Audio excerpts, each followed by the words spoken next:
Oh wait, ये आखिरी game है क्योंकि इसके बाद मुझे जाके पाकिस्तान पैसे भेजने हैं, ठीक है? जी बाबा जी, आप पैसे कैसे ट्रांसफ़र करते हैं?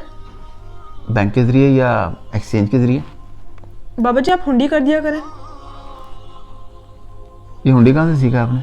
वो बाबा जी, मैं यूट्यूब वीडियो देख रहा था। यूट्यूब पे? जी क्या देखा, क्या ये? बाबा जी, वो कहते हैं कि जैसे आप पैसे देते हैं वो पहुंच जाते हैं उधर। बात तो ये ऐसे है, लेकिन आपको पता है ये इलीगल भी है। वो कैसे बाबा जी? बेटा, जो बैंक के ज़रिए पैसे जाते हैं या एक्सचेंज के ज़रिए जाते हैं वो रिकॉर्ड में आते हैं, हुंडी का कोई रिकॉर्ड नहीं होता।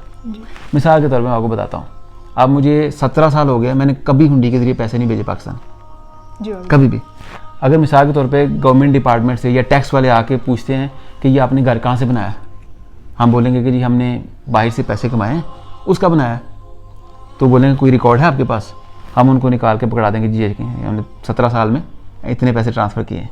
अगर यही पैसे मैंने हुंडी के ज़रिए भेजे होते तो उसका कोई रिकॉर्ड नहीं था। कोई पूछता जी कि आपने घर कैसे बनाया, मैं बोलता जी बाहर पैसे कमा के बनाया। वो बोलेंगे कोई सबूत है? नहीं। तो वो बोलेंगे शायद आपने कोई गलत काम करके बनाया। तो ये कहीं ना मनी लॉन्ड्रिंग में भी आता है। जी बाबा। ये हुंडी एक्चुअली इलीगल तरीका होता है एक जगह से दूसरी जगह पैसे पहुंचाने का, और लोगों को नहीं पता, लोगों को इल्म नहीं होता। लोग करते हैं लेकिन उनको इल्म नहीं होता। इंसान थोड़े से पैसे बचाने के लिए या थोड़े से ज़्यादा पैसे लेने के लिए अपने पैसे को इलीगल कर लेता है। तो इसे बचना चाहिए, ठीक है? चल लगा।